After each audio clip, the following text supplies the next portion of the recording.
So my cutting in is this here. I take the dough, you see it's already improved, probably already 30% increase in volume. That's a great stage to do this at. So I'll take some more spice here. However much I want.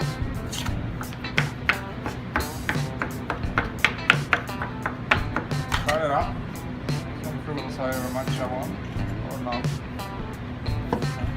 And just kind of hold this back together like this. Don't knead it, just pile it on top of each other again, like so. You know, I'm gonna bring out some more spice here. We need more. I love a lot of spice in my hot cross bun.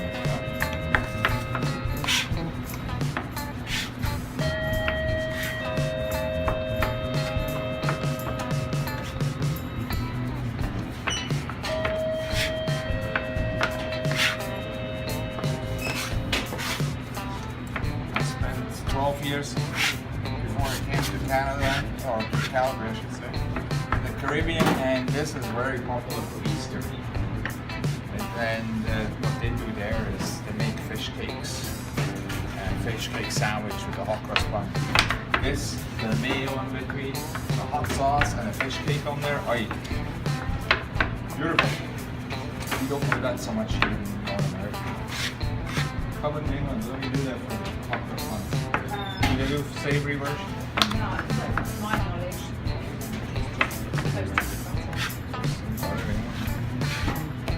There. So cut in. It's gentle on the dough with the fruits, and the yeast is not affected by our cinnamon and our spices. And then we give this another bit of a rest here, and 15, 20 minutes, depends how quick that dough comes. Divvy it out into buns, round them, set them up on trays, and usually, so if each one of you make say 6 out of that dough that we provide you with, you can set them up on small sheet pans or large sheet pans, just like in groups of 6, almost touching each other. The buns. As they proof, they'll proof together, and then we pipe them across bun, cross mix on. Cross mix, as you see in the recipe, flour, water, or milk, flour, milk, oil, and icing sugar. Just mixed up. Just a liquidy paste that you can pipe on, that's it. Okay, so let this sit here. The rabbit kind of lost his eyes somewhere. But you know, let's do that turtle. Then split just with the scissors the whole bun. Could be a whole bun. I guess this guy could have proofed a little bit more. If it's a whole bun, it doesn't get cut open.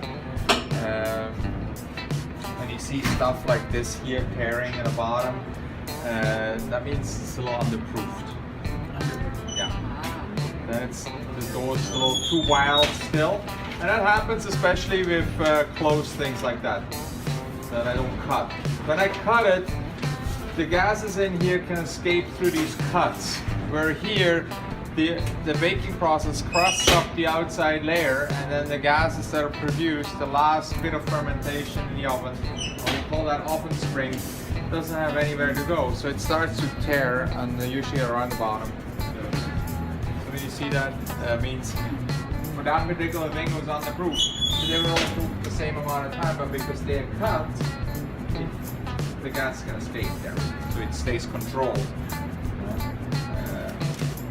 But yeah, so let's cut up some of the stuff here. Help yourself, folks. Help yourself.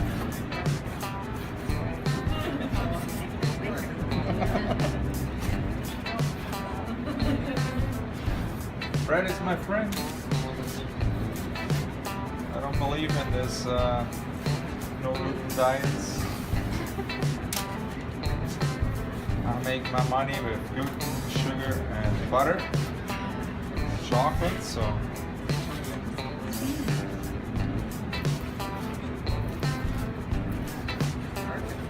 and if you taste that focaccia, it's soft, tender. This is how a focaccia should be. Shouldn't be chewy, shouldn't be tough, you know.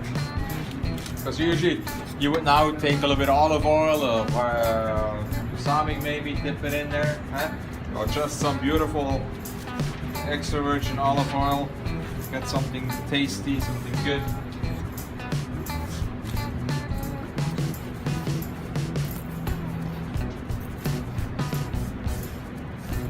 Or make a beautiful sandwich out of that too. Again, you know, a fancy sandwich for a little event or party. Cut it open, some smoked salmon maybe, or some arugula. Okay. That's nice.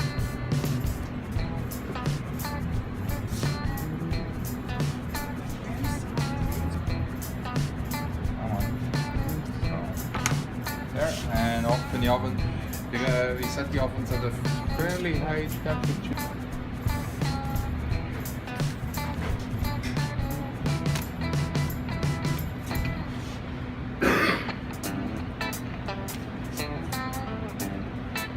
There, and off in the oven it goes. That's at a little cooler temperature, 25-ish.